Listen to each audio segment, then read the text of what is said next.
জুলাই নৃশংসতায় জাতিসংঘের fact finding মিশনের প্রতিবেদন চূড়ান্ত, ফেব্রুয়ারির মাঝামাঝিতে প্রকাশ, ডক্টর ইউনূসকে জানিয়েছেন ভলকার তুর্ক।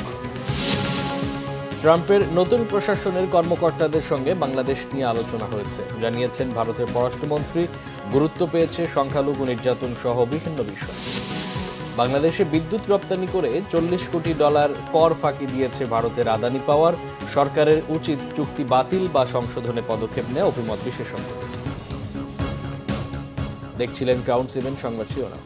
এবার বিস্তারিত। জাতিসংঘের মানবাধিকার বিষয়ক হাই কমিশনার ভলকার তুর্ক বলেছেন, জুলাই আগস্টের অভ্যুত্থানে সংগঠিত নৃশংসতা নিয়ে জাতিসংঘের তথ্যানুসন্ধানে মিশনের প্রতিবেদন চূড়ান্ত পর্যায়ে রয়েছে এবং এটি ফেব্রুয়ারির মাঝামাঝি সময় প্রকাশিত হবে। বুধবার দাভোসের সুইস পর্বত শহরে ওয়ার্ল্ড ইকোনমিক ফোরামের বার্ষিক সম্মেলনের সাইডলাইনে প্রধান উপদেষ্টা অধ্যাপক মোহাম্মদ ইউনূসের সঙ্গে সাক্ষাৎকালে তিনি এই মন্তব্য করেন।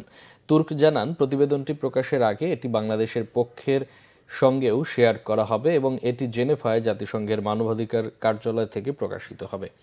প্রধান উপদেষ্টা জাতিসংঘ মানবাধিকার প্রধানকে রোহিঙ্গা সংকট সমাধানে সহায়তার জন্য আহ্বান জানান, যা সাম্প্রতিক মাসগুলোতে মিয়ানমার থেকে কয়েক হাজার নতুন শরণার্থীর আগমনের কারণে আরও খারাপ হয়েছে। তুর্ক পূর্ণ সমর্থনের আশ্বাস দিয়ে জানান, তিনি এই বিষয়ে জাতিসংঘের মিয়ানমার বিষয়ক বিশেষ দূত জুলি বিশপ সহ সংশ্লিষ্ট অংশীদারদের সঙ্গে আলোচনা করেছেন। যুক্তরাষ্ট্রের নতুন প্রশাসনের সাথে আলোচনায় বাংলাদেশ প্রসঙ্গে কথা হয়েছে বলে জানিয়েছেন ভারতের পররাষ্ট্রমন্ত্রী এস জয়শঙ্কর। বৈঠক করেছেন নয়া মার্কিন পররাষ্ট্রমন্ত্রী মার্কো রুবিওর সাথে। গত 20 জানুয়ারি ডোনাল্ড ট্রাম্পের প্রেসিডেন্ট হিসেবে অভিষেক আয়োজন আর 4 দেশের জোট কোয়াডের পররাষ্ট্রমন্ত্রী পর্যায়ের বৈঠকে যোগ দিতে যুক্তরাষ্ট্র সফরে একাধিক বৈঠকের পর একথা জানিয়েছেন ভারতের পররাষ্ট্রমন্ত্রী জয়শঙ্কর। ওয়াশিংটন ডিসিতে জয়শঙ্করের সংবাদ সম্মেলনে প্রশ্নোত্তর পর্বে বাংলাদেশ প্রসঙ্গ উঠে আসে। নানা বিষয়ে বক্তব্য দেওয়ার সময় জানান, মার্কিন প্রশাসনের সাথে আলোচনায় বাদ পড়েনি বাংলাদেশ পরিস্থিতিও। সংবাদ সম্মেলনের ভিডিও নিজের ভেরিফাইড সামাজিক মাধ্যমে পোস্ট করেছেন তিনি, যা ভারতের পররাষ্ট্র দপ্তরের মুখপাত্র রণধীর জয়সওয়ালও পোস্ট করেছেন। জয়শঙ্কর বাংলাদেশ প্রসঙ্গ টানলেও ট্রাম্প প্রশাসনের সাথে আলোচনায় কী কথা হয়েছে তা বিস্তারিত জানাননি। বাংলাদেশে বিদ্যুৎ রপ্তানি করে প্রায় $40 কোটি কর ফাঁকি দিয়েছে ভারতের আদানি পাওয়ার। সেটির সুরাহা না হতেই বকেয়া পরিশোধে পিডিবিকে চিঠি দিয়েছে আদানি গ্রুপ। বিশেষজ্ঞরা বলছেন, অন্তর্বর্তী সরকার বিদ্যুতের চুক্তিটি সঠিকভাবে পর্যালোচনা করেনি। বকেয়া পরিশোধের বিষয়টি আইনগত হলেও চুক্তির সব বিষয়গুলো খতিয়ে দেখা প্রয়োজন। রিপোর্ট রিশান নাসরুল্লাহর। বিদ্যুৎ আমদানিতে ভারতীয় প্রতিষ্ঠান আদানি পাওয়ারের সাথে 25 বছর মেয়াদী চুক্তি করেছিল আওয়ামী লীগ সরকার। শেখ হাসিনার পতনের পর বিশেষ আইনের আওতায় করা আদানির চুক্তি বাতিলের দাবি ওঠে।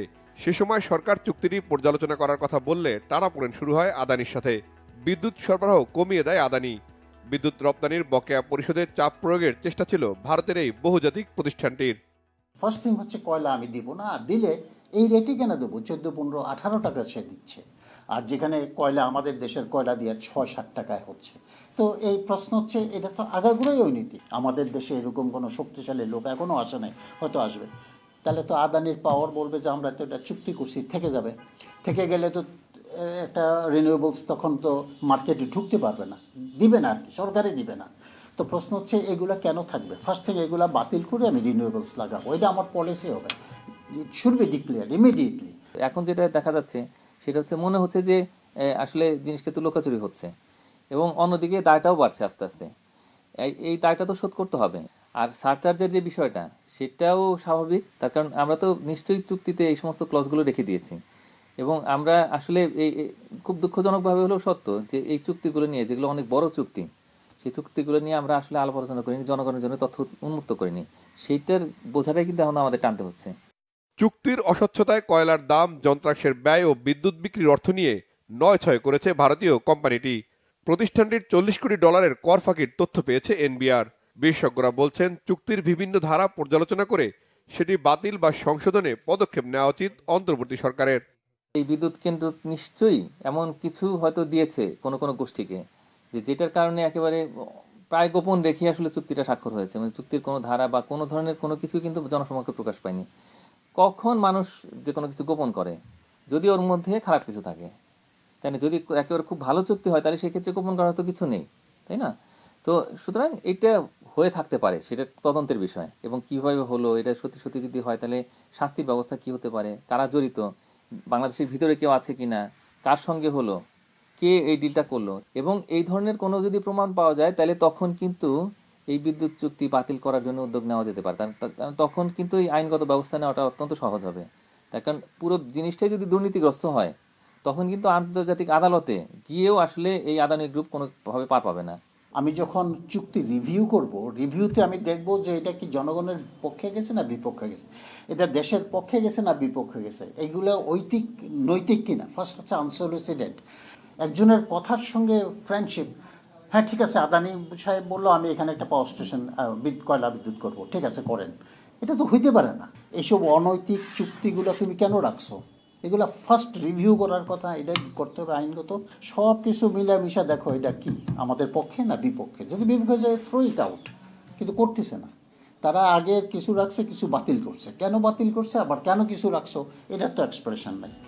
দেশে পটুয়াখালীর পায়রা বিদ্যুৎ কেন্দ্রের প্রতি টন কয়লার দাম পড়ে $75, রামপাল কেন্দ্রে $80। অন্যদিকে ভারতের ঝাড়খণ্ডে আদানির বিদ্যুৎ কেন্দ্রে কয়লার দাম ধরা হয়েছে $96। রিশান নাসরুল্লাহ, বাংলা ভিশন, ঢাকা। আন্তর্জাতিক প্রসঙ্গ, অবৈধ অভিবাসী তাড়াতে নজিরবিহীন অভিযানের ইচ্ছায় যাত্রার শুরুতেই বড় বাধা অতিক্রম করলেন সদ্য ক্ষমতায় আসা যুক্তরাষ্ট্রের প্রেসিডেন্ট ডোনাল্ড ট্রাম্প। এ সম্পর্কিত আইনে খসড়া পাশ হয়েছে মার্কিন কংগ্রেসে। অভিবাসী অনুপ্রবেশ ঠেকাতে মেক্সিকো সীমান্তে পাঠানো হয়েছে সেনা আর হেলিকপ্টার। মার্কিন কংগ্রেসের নিম্নকক্ষ প্রতিনিধি পরিষদে উত্থাপিত সংশোধিত লেকেন রিলে অ্যাক্টের উপর ভোটাভুটিতে পক্ষে 263 আর বিপক্ষে 156 ভোট পড়ে।